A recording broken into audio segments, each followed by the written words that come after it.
estava em casa e o finado Fernando Lomertz me ligou. E ele fez aquela... Assim, acho que a minha vida profissional, eu sempre me desafiei quando eu vi boas perguntas serem feitas. E ele fez uma boa pergunta.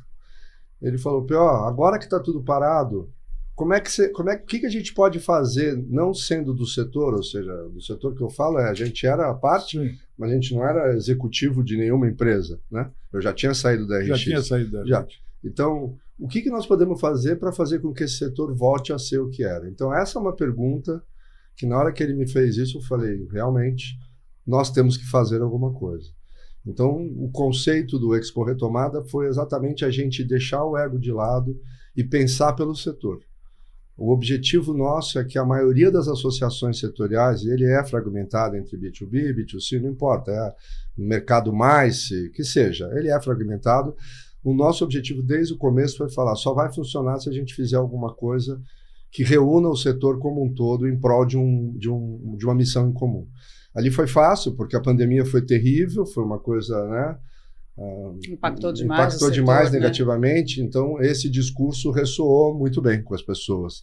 E a gente conseguiu, então, reunir todas as associações e provar para o setor público, a muita dificuldade, que a gente, respeitando X protocolos, a gente conseguiria respeitar, porque a confusão entre um festival de música e um evento fechado, para a gente que é do setor, a gente acha que são coisas absolutamente distintas e são. Mas, infelizmente, para o poder público, todos eram eventos. Como a gente já falou aqui, a palavra é genérica. Então, quando você falava evento, o poder público colocava na mesma categoria o Rock in Rio e provavelmente um casamento. Negócio de eventos de pessoas em pé, sentadas, era uma discussão eterna. Né? Foi uma coisa... E a gente se propôs, eu e o Fernando, a gente realmente ser a linha de frente. Então, eu me lembro da gente fazer reunião com os epidemiologistas da cidade de São Paulo. A gente foi para explicar para as pessoas. Como a gente não tinha... O evento foi sem fins lucrativos. Eu e o Fernando dedicamos nosso tempo e nosso conhecimento para isso. Ou seja, era uma atividade pró bono. E eu convidei todo mundo a participar, foi pró bono também. Porque a gente queria mostrar que não tinha intenções escusas por trás. Tinha, sim, a vontade de demonstrar que um setor poderia e deveria voltar a trabalhar. Vale lembrar que poucos setores da economia foram proibidos de trabalhar durante a pandemia. A gente viu as fábricas continuaram funcionando, os shopping centers de alguma maneira retornaram, os serviços de transporte manteve normal. Agora, o setor de eventos, que precisa de alvará, foi proibido de trabalhar por 18 meses. Hoje, nessa distância que a gente está, e graças a Deus determinado, a gente se esquece disso. Mas qual é um setor que foi impedido por lei de trabalhar?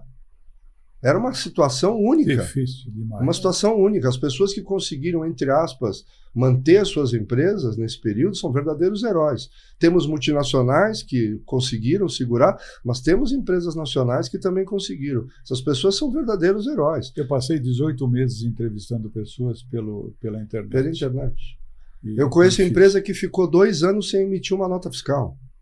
É difícil. E aí agora a gente viu essa discussão toda em cima do PERSE, onde aparentemente um grupo de pessoas, que não vale a pena nem dizer quem, aparentemente esqueceram da palavra emergencial de recuperação. Né? Acho que a gente não pode deixar isso bem claro. Me diga um setor da economia que foi proibido de trabalhar. Eu não conheço nenhum. Eu conheço setores que naturalmente, né, se retraíram por razões óbvias. Mas não por força de lei, Mas não né? por força de ninguém, de falar, vocês não podem trabalhar. E que tem uma cadeia tão grande, né, Paulo? Isso. Então, os hotéis reduziram, mas eles não foram obrigados a fechar. Transporte público continuou funcionando normal. E a aglomeração dentro de transporte público é muito maior em metro quadrado do que a participação de um evento. Sim. Então, não tinha muito racional. Foi uma briga meio sabe... não sei, exército de Brancaleone contra... Porque a gente tinha que provar que algumas coisas estavam erradas, mas as narrativas, os discursos, a falta de entendimento, a falta de vontade de entender das pessoas, eu e o Fernando sofremos bastante. E a falta de informação, né? Porque também. Não se tinha informação nenhuma sobre nada, não tinha nada certo. Ninguém sabia nada direito como é que era. Uma hora era uma coisa, depois era outra. Sim. Então, mas lá por 2021, assim, na segunda metade, aí a gente teve contatos internacionais, a gente viu, pegamos o benchmark que tinha internacional para o setor. Então não é que a gente também estava pisando em pântano. A gente estava pisando em pântano, mas tinha informação para falar, olha, tinha já alguma coisa. Tinha já alguma coisa.